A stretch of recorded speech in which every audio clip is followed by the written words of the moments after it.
Save the date, ladies. The next round of FAMM starts in July, and this is the last time we're offering FAMM in 2025. If you are waiting for the perfect time to join, it's now. Head over to fertilityfriday.com/FAMWL to join the waiting list today.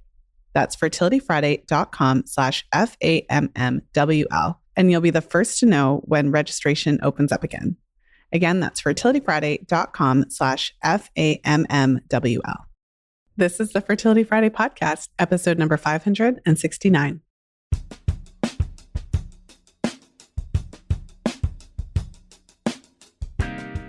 In today's episode, I'm covering an interesting question: why your doctor isn't recommending fertility awareness-based methods, and also why your doctor may not be as open to fertility awareness-based methods. So one of the challenges with discovering fertility awareness is that when you start charting your cycles and you start becoming more literate about your body, have more body literacy, you have a better understanding of your cycles, many women have this seemingly natural inclination to then race to their doctor. And whether it's that they were, taking the pill before and they're wanting to come off. And this is something I've talked about before, feeling the need to ask permission from your doctor or inform your doctor that you're coming off hormonal contraceptives. So going there and kind of expecting to have your doctor's blessing or something for either having your IUD removed or coming off of hormonal birth control. And often that is not, the response, that the doctor's not giving you their blessing or happy about it. They're often really concerned, actually, and wanting to discourage you. And I've spoken to many women who've even said their doctor laughed at them and told them that, fertility awareness doesn't work. And that there's something we call people who use fertility awareness, parents, right? That old joke that's not that funny.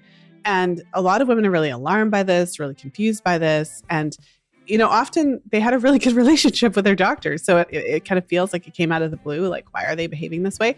And so in today's FAMM research series episode, I'm going to go through an interesting study that was published in the Kansas Journal of Medicine. And the study's called Physician Disposition Towards Non-Invasive Non-Hormonal Contraceptions. That's the titles are always, leave something to be desired. But essentially, they are looking at fertility awareness-based methods, and they're looking at what are doctors' true reactions to them. And so they did a surveyed a number of doctors. And what's interesting is that they provide the qualitative and quantitative data here. So they're providing the actual stats and all of that, but they're also providing some excerpts from what the physicians actually said. And so we're going to get into some of that. And I think it's really helpful. It does mirror many of the experiences that I've heard from a variety of clients over the years, women, members of the Fertility Friday community. But again, I think there's just something interesting about seeing this type of research being done and seeing it in study form so that you can actually have that. It's not just you. It's not just that you had this experience. We can actually now look at the data and say, okay, and then try to draw some conclusions as to why it is that way. So without further ado, let's go ahead and jump into today's episode.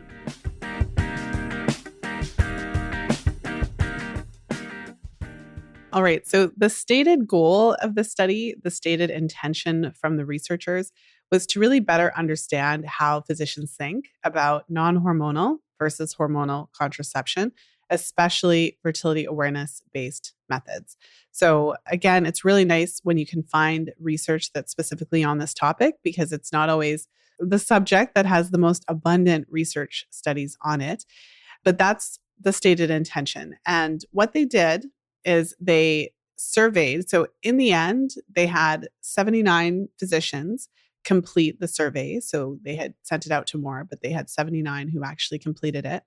And they actually, when we look at who they sent the survey to, they were sending them, not to students necessarily, but they were sending them to actual MDs. And they sent specifically to doctors specializing in family medicine, internal medicine, obstetrics, and gynecology or pediatrics. So the pediatrics inclusion I found to be interesting because if you're working with children, I would assume that you're just not as likely to talk about contraception. Maybe that's the wrong assumption. So interestingly, right, that they included pediatrics, and that my kind of question about that is shown in the data because ultimately the pediatricians are not necessarily recommending it, but it's not because they don't agree or disagree. It's mostly because it's not necessarily relevant for the majority of their patient population. So that's an interesting choice. But they did, for the most part, include medical doctors. And so it does still give us a really interesting overview. So a couple interesting stats. The researchers shared that an estimated 3% of contraceptive users in the United States use fertility awareness-based methods. So, 3%, that's not unexpected. I feel like that's in line with what I would anticipate, even a little bit higher. But even though it's a small percentage, the United States has over 300 million people, probably closer to 400 million people. So that's a significant number. And I think that even though it's a small percentage, the reason that more research is being done in this area is because it's becoming more and more of a thing. The higher that percentage goes, the more people that are looking at non-hormonal, non-invasive fertility awareness-based methods, the more that doctors have to deal with this, right? And so I believe that this is the reason why we're seeing some of these interesting research papers come out, because more and more doctors are finding that they have to deal with this. And so the medical establishment is trying to kind of sort out how they should be responding. So they looked at, the questionnaire looked at several key areas. So there's a lot of useful data. 60% of the respondents of the survey, they recalled being taught about fertility awareness-based methods or natural family planning in medical school. Over the years, I've had the pleasure of interviewing a number of physicians on the show. And although they may recall being taught something about it, it doesn't mean that they received any type of high-level education. Physicians' knowledge about fertility awareness-based methods are pretty basic at best. And I would say, based on the study results, as we'll get into, most often not complete. So even if they had a class or it was talked about in a class, the way that from my interviews with doctors, it's like you learn about hormonal birth control. So that's the whole thing, right? So it's heavily taught that hormonal birth control is the answer basically to all period related issues. And so because the goal is to have physicians to prescribe hormonal methods, and there's even more of a kind of push to the long-acting methods, so like the IUD or the implant, things that don't require the input of the user. So if you have an IUD inserted or if you have an implant inserted, it's just the efficacy is based on the device. So as long as you have it inserted, there's no room for user error. So there is certainly just this tendency to want to focus on methods that don't involve, like the user can't mess them up. So even the hormonal birth control, like the pill, you can forget to take it and all that. So some of these other methods like the ring and the patch, many physicians may tend towards some of those methods because again, there's less of a chance that the user could screw it up. And obviously fertility awareness-based methods are on the complete other end of the spectrum because they 100% depend on the user. So there's a number of reasons why physicians may not be inclined to prescribe these methods, but that's something to be thinking about because often fertility awareness-based methods may be presented kind of at the end, right? It's like, these are the methods that work. These are the contraceptive methods with the highest efficacy. And then they lump fertility awareness-based methods into the rhythm method and say, these are the methods that are ineffective and they don't work. And so that definitely is reflected as we get deeper into the results of the study, where there certainly is a predisposition for medical doctors to not really think of these methods as effective, again, because of incomplete education around them.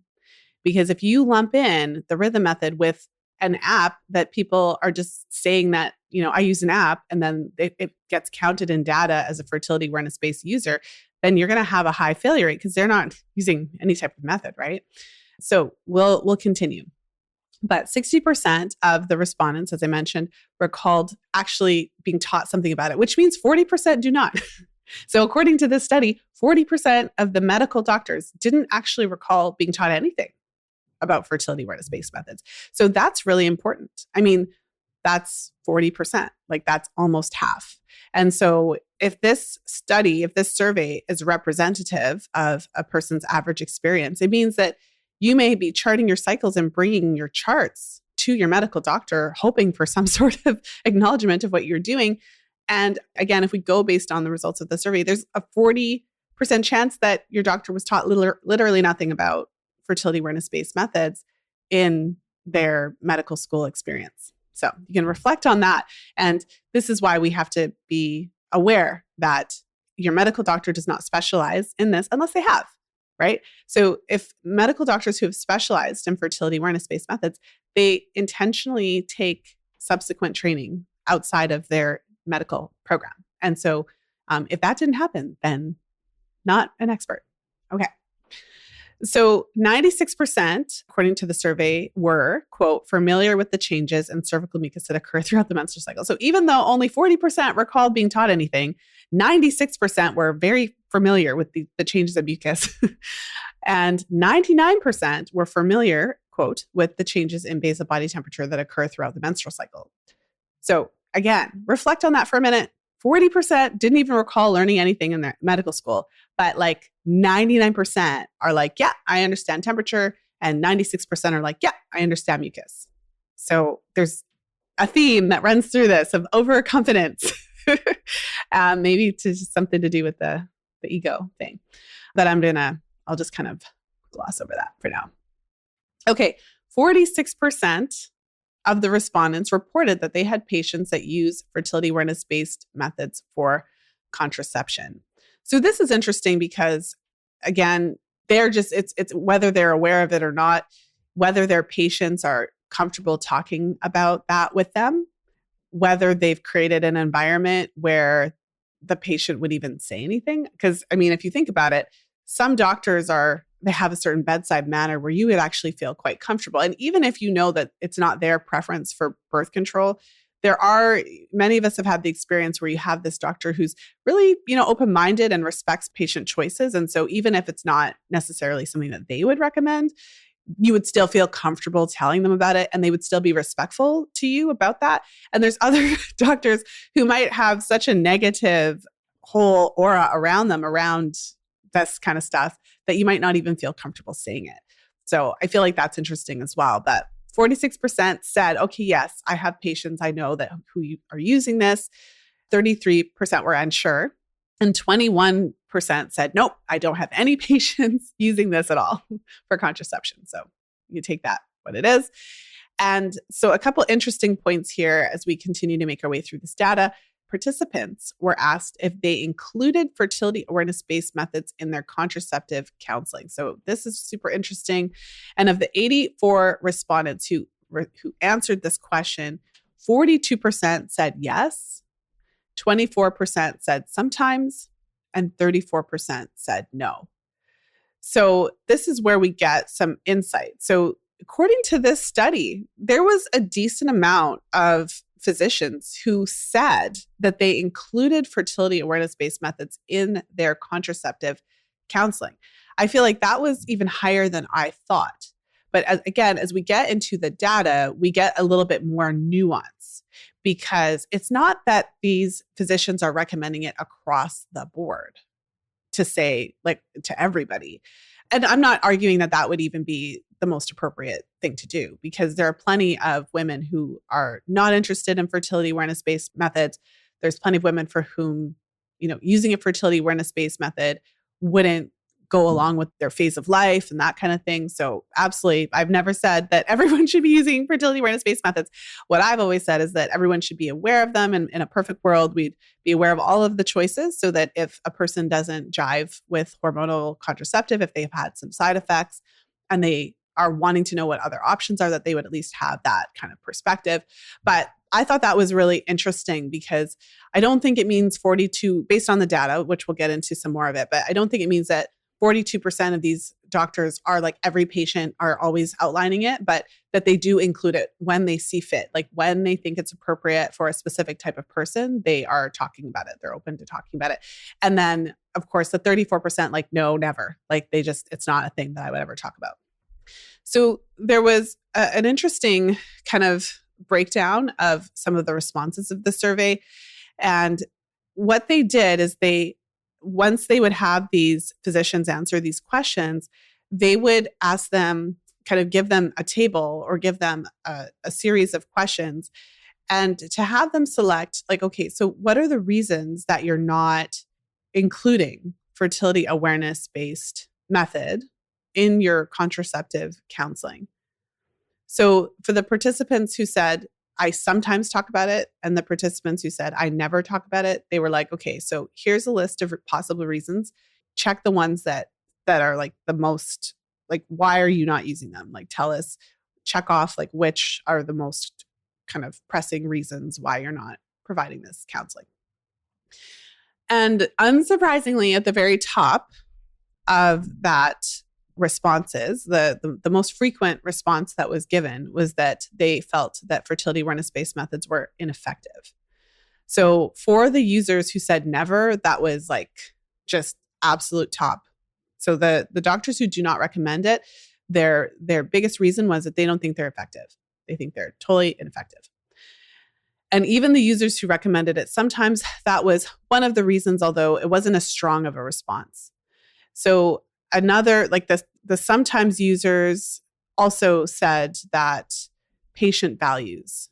So for those who recommended it sometimes, but not others, they're going to recommend it like when the patient includes it, but it might not be their preference. So that kind of goes back to that example I gave earlier of a physician who respects their patient's choices, may not always agree with it, but if their patient really values it, then they're going to say, okay, it might not be my preference, but if this is something that's important to you, I'm going to be okay with that to the degree that I can. And then there's a variety of different answers, but I think there's a variety of different reasons. So I'll actually just go through a couple of them so that you can see at least what some of the reasons. So some of them said it's not really applicable to my patients.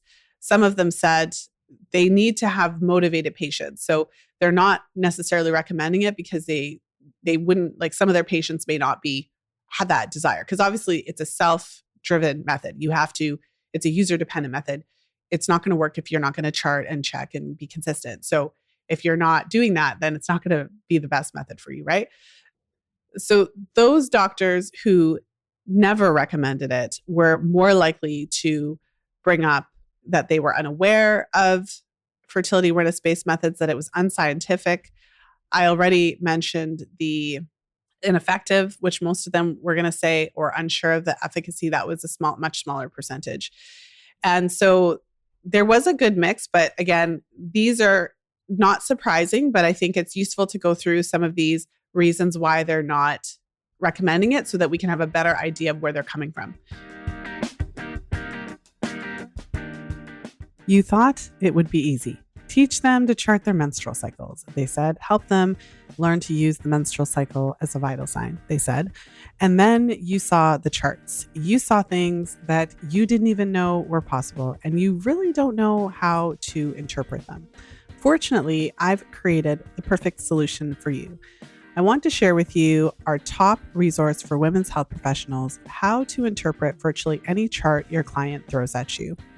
This new resource breaks down complex chart interpretation into an easy step-by-step process. It will give you the tools you need to better support your clients. Head over to fertilityfriday.com/chart to snag your complimentary copy today. That's fertilityfriday.com/chart. Now let's go ahead and jump back into today's episode.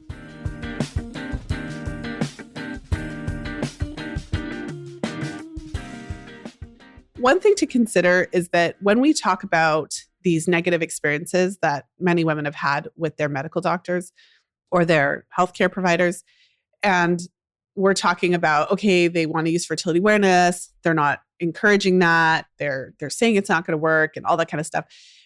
It can really feel like the doctors are doing this for a malicious reason, like they don't care about me, they don't understand, they're trying to push these drugs on me. But at the end of the day, I don't think anyone goes into med school because they want to harm their patients. I mean, there's some wild cases out there, but obviously that's just not the reason that most physicians are in this profession. It's a lot of work. The educational requirements are very steep.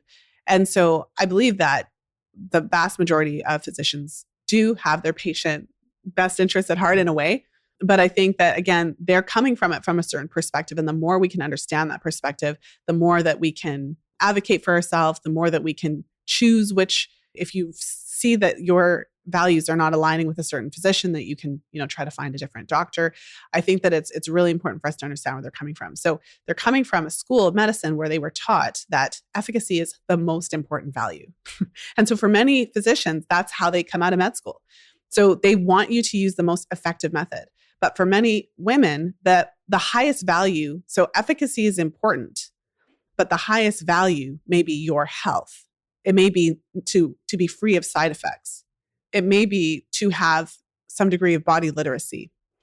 It may be that you have a personal value where you don't really have a preference for hormones. And so sometimes it's just that the values don't align. So whereas your physician may value efficacy over everything else, and they may downplay the side effects because that's a thing that is very common, even in the literature. Some of the previous episodes that I've shared recently go into that, right? In a lot of depth about how the side effects are really downplayed oftentimes. And so that's something to consider. But then there's also some practical concerns. So the ineffective, the study gets into that in a little bit more detail. One of the really interesting results of this study, so of the 35 respondents that stated that they always include fertility awareness-based methods in their contraceptive counseling, less than 25% correctly identified the typical use efficacy of FABMs later in the study. So just chew on that for a minute. So they looked at specifically the participants of the study who said that they always include fertility awareness-based methods in their contraceptive counseling. These would be the doctors who are a lot more aware of it, a lot more open to it, and are actually kind of pro fertility awareness-based method. If someone's always including it in their contraceptive counseling, then that means that they're obviously open to it, right? And they're the favorable audience to this concept. But even in that particular pool, only less than 25% correctly identified the correct typical use efficacy. So then imagine what that percentage would be for the doctors who never recommend it. I don't think that is specifically something that they highlighted in the study itself. So they probably have that data separately. But what they did say was that only 23% overall of the participants correctly identified the typical use efficacy range of FABMs as 77 to 98% effective. So what this means is that the vast majority of the medical doctors who completed the study significantly underestimated the efficacy of fertility awareness-based methods. They really left med school with this impression that they just don't work and potentially that they're all the same.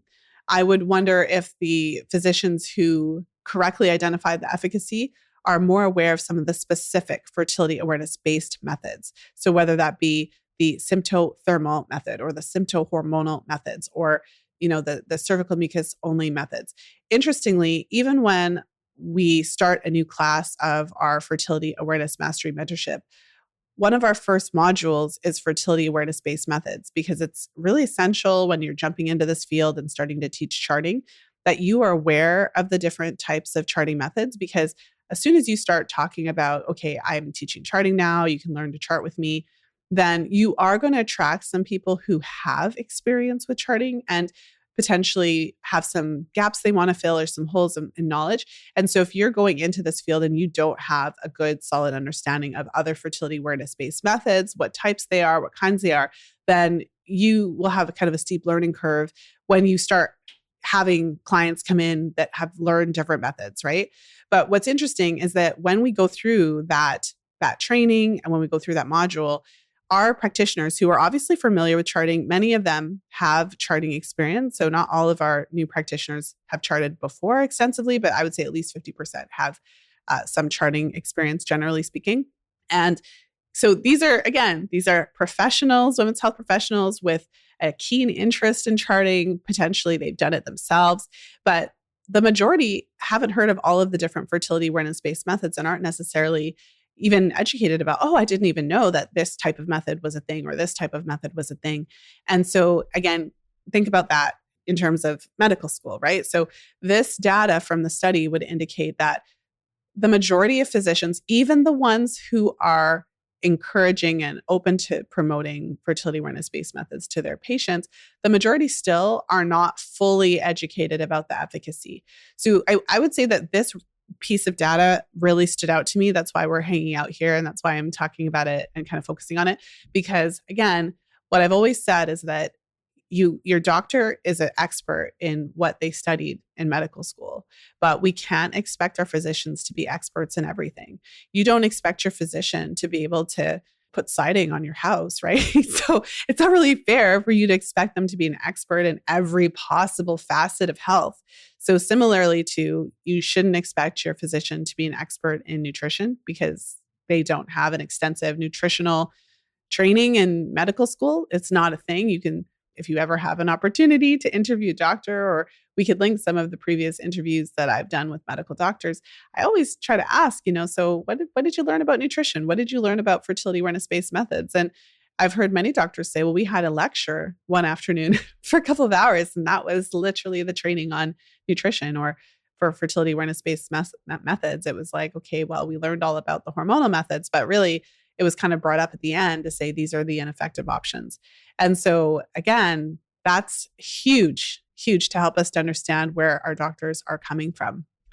So the opinions of the doctors who responded to the survey definitely ranged, because they were asking those questions of agree, disagree, strongly, like, you know what I mean? Like, where would you put yourself on this graph? And so the opinions of the doctors ranged from fertility awareness-based methods should not be recommended at all in practice. So there was a small percentage of doctors who said, like, I don't think that they even should be recommended at all because they're ineffective, they're unscientific, right? That kind of thing. Whether they're too complex for patients to manage effectively. So a number of doctors felt and agreed that, they're just too hard for my patients to do. Like, this is not something that is going to work for them. There was a decent number of physicians who agreed that it is always in a patient's best interest to use a hormonal method. Okay. So again, so there you can see when I was looking at the study, like you can see the fact, like all of physicians don't agree, but there was a decent amount that were kind of like strongly agree, like agree. There was a pretty decent amount that agreed, that either agreed strongly or just agreed that it's almost always in a patient's best interest to use a hormonal method if they wish to avoid pregnancy. So there was a pretty strong response to the question of patients often overestimate the efficacy of fertility awareness-based methods. So again, we're looking at their perspective, right? So this study is showing us the physician's perspective. So I just spent 5 minutes talking about how the physicians themselves were like unaware of the true efficacy. In the whole study, only 23% of the respondents correctly identified the range of effectiveness for fertility awareness-based methods. So the people that don't even know how effective they are agreeing strongly that the patients are overestimating the efficacy. So I would say this, again, really highlights so that you know where they're coming from. They don't think, and I shouldn't say they to group all, but if I go based on the results of the study, the vast majority of physicians just don't think that the fertility awareness-based methods are effective. So hopefully that helps to kind of explain why the many women experience those kind of negative interactions or the discouragement around whether or not they should be using them. Okay, so just to go through a couple more of these questions to get a sense of how the physicians were reported that they felt confident in their ability to educate patients about at least one fertility awareness-based method. I find that to just be astonishing.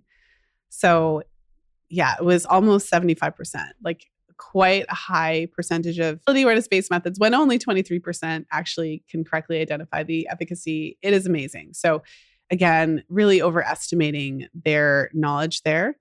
The majority of physicians said that they were cognitive methods. So surprisingly, but the majority did say that. I mean, there was a percentage, a decent percentage. So over about, I'm looking at this graph, so it's not giving me specific percentages, but But yeah, over results give hope. And the vast majority of physicians reported that they felt fertility awareness-based methods were helpful in assisting their clients to, or their patients to achieve pregnancy. And a decent, I would say preventing pregnancy, but certainly the majority felt like it did help in terms of their chances of achieving pregnancy. So they also provided a few sample responses from these physicians, some of the kind of qualitative data, which I did appreciate. So here is just a response from a doctor for whom, or who has a favorable perspective on fertility awareness-based methods. So it's highly effective and empowers the woman to know her own body and communicate with her partner about that and their sexual activity. Though I may not discuss this with patients, I also feel that it is best for the community as a whole and the only moral option for family planning. So this particular physician, and based on her response, you can probably gauge her own kind of personal moral views and things like that. So for that particular doctor, she says that she feels it's the best for the community and the only moral option. So that belief system that would indicate that, she feels that this is the moral option.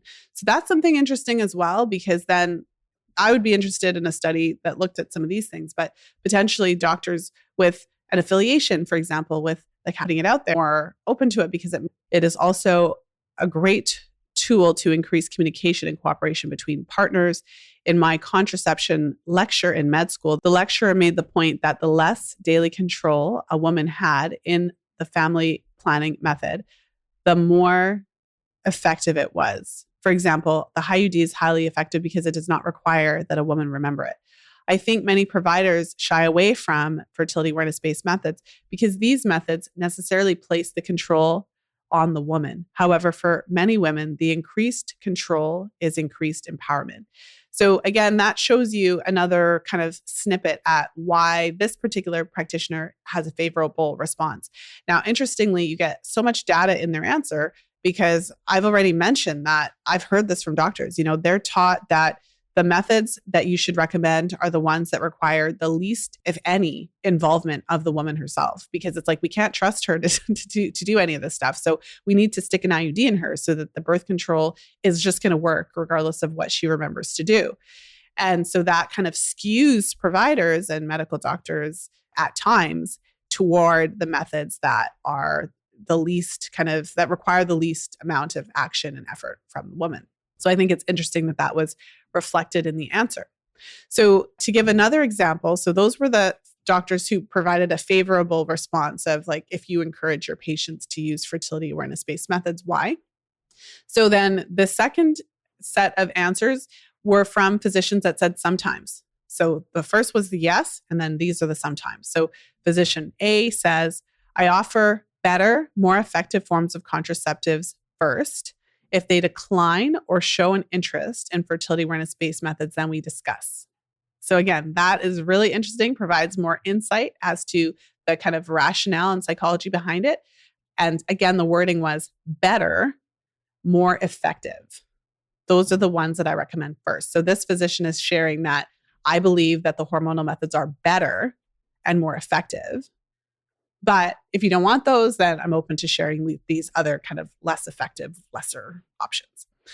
And physician B, sometimes it does not seem like certain patients have the mental capacity to handle tracking their cycles.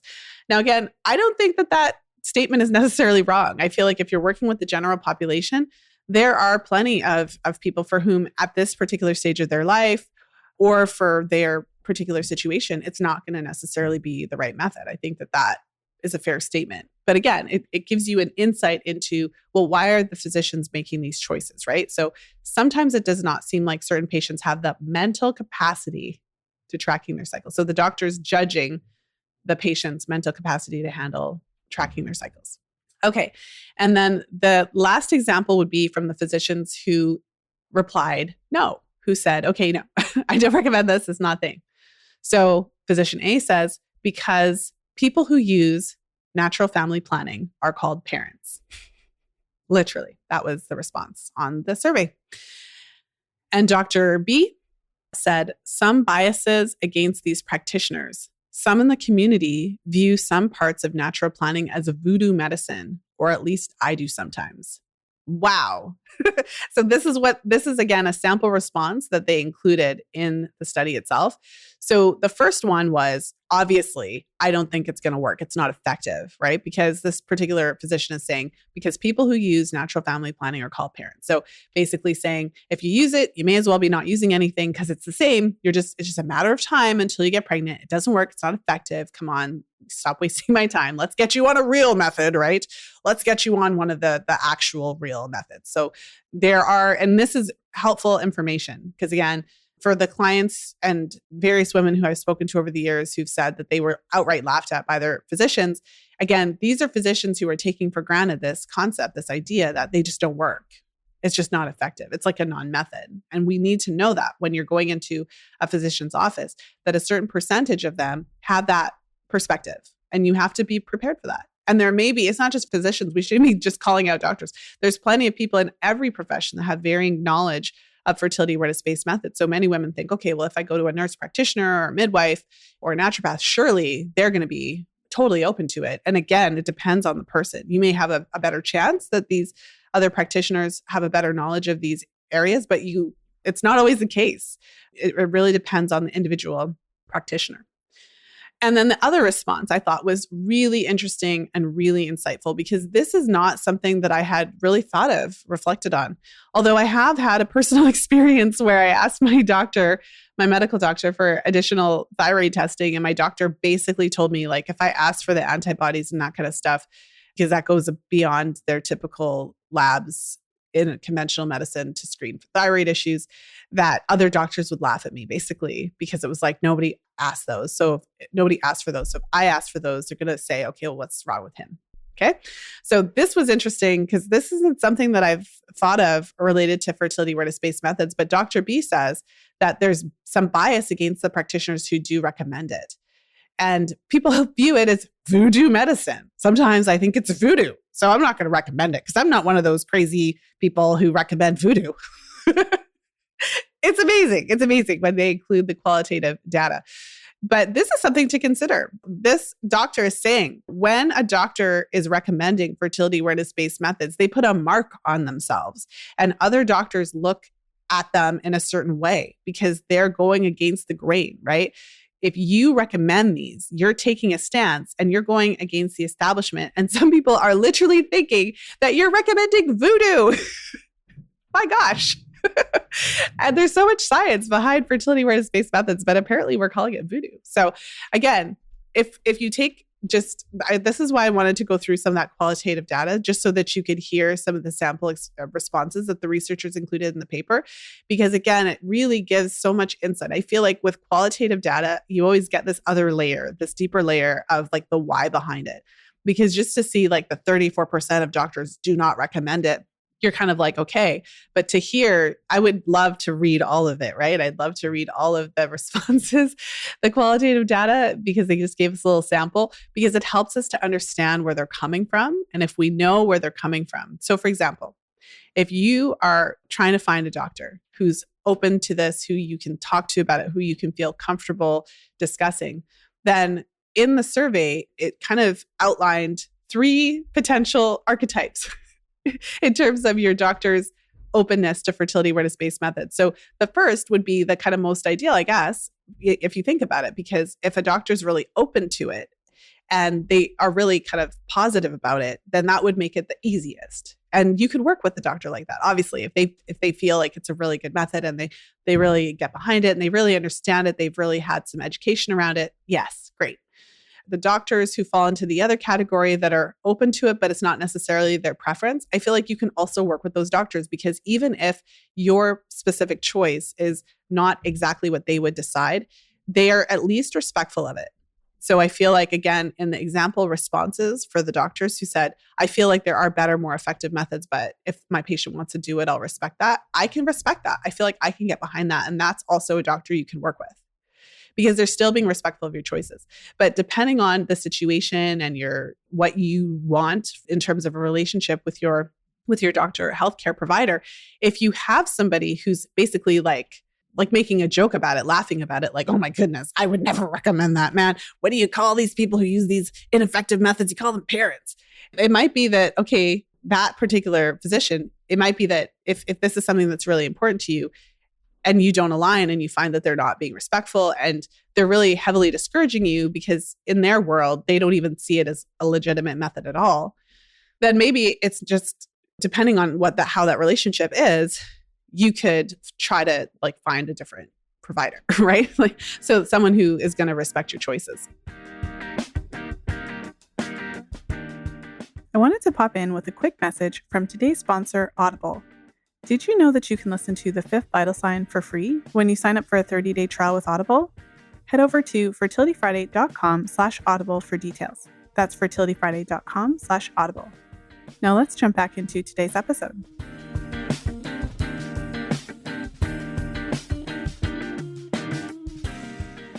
And then someone who's kind of, again, in that really negative, like, my goodness, I can't recommend it because the other doctors are going to look at me funny. And frankly, I think it's crazy.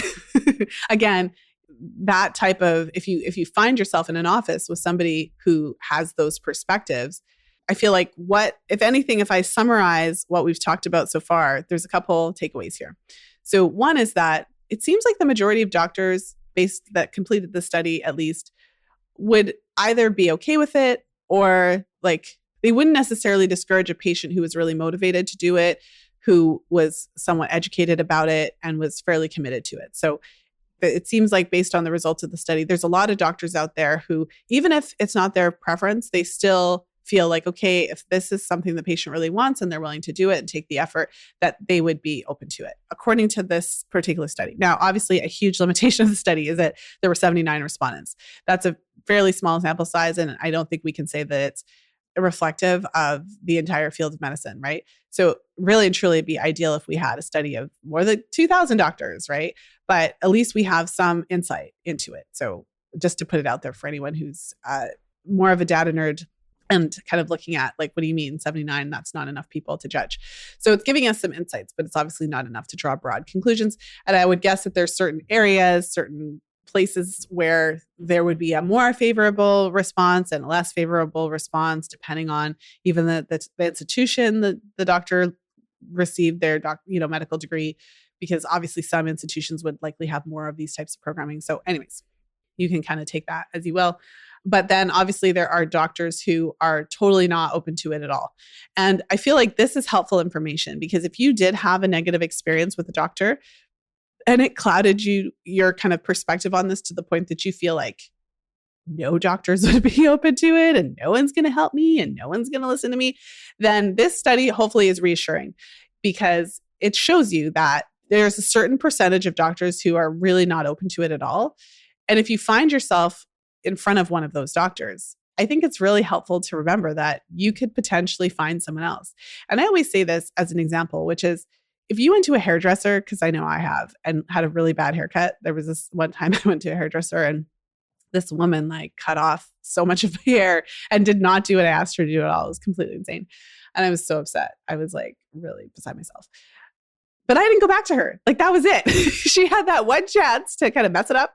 And after she chopped off half my hair and I was so distraught, I didn't go back to her. So interestingly, sometimes we have these awful experiences in a doctor's office where you're trying to talk to this person. You don't feel like you're heard and listened to.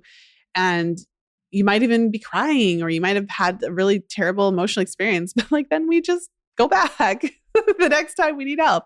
So yeah, if anything, let this information that we talked about today, let it kind of broaden your information knowledge about physicians, like take what we can from the study, learn that, there's obviously a broad variety collection of views and opinions related to this topic.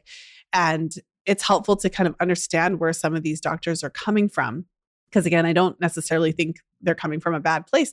They want you to be successful. The reason that some of these doctors only recommend hormonal contraceptives is because they legitimately believe, even though it's not like scientific, that these methods don't work and they're trying to help you. They're trying to protect you from making a bad decision, what they perceive to be a bad decision. So I think the more we can understand where these doctors are coming from, the more that we can have a better result, the better we can advocate for ourselves, because there's a lot of wiggle room there, even for doctors for whom it wouldn't be their first choice. But it can also help us to understand that some doctors are just not going to be open to it. Just like every profession, you have people that are amazing and people that are less amazing. Even the hairdresser example. I mean, it's not like I never got a haircut again. Like I went and found a different hairdresser who was able to do a better job. And I actually remember asking this girl I work with, because she always had really cute hair. Like her hair was always cut really nicely, who she went to. And that was my new hairstylist. And back before I had my hair in locks, this is like a long time ago, but I would go back, I would straighten my hair and go to her whenever I needed a haircut. So yeah, so I think that's the takeaway. So just to kind of wrap it up, I mean, this study provided such an interesting oversight about this question of why is it that many doctors are not recommending fertility awareness-based methods, and why is it that so many doctors may have a negative perspective. It provided a really good mix of quantitative and qualitative data. It provided us with some statistics as to what percentage of doctors are recommending according to this small study, what percentage of doctors never recommend. And then it also provided us with some qualitative data as to why that they don't. It didn't give us a full, complete view of everything, but it gives us some interesting insights that can really help us to make decisions, whether it be just interacting with your physician. And you may even want to just ask them some questions about it. It might be an interesting, now that you've heard some of the questions that they asked in the survey, you might, if you have a minute, in the doctor's office, you may want to ask them some of these questions.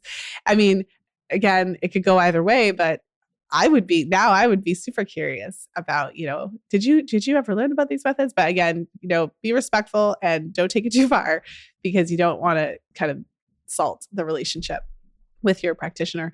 I think a takeaway though is that some doctors really are not open to it at all, and they probably are not going to be. It's not about doctors needing education.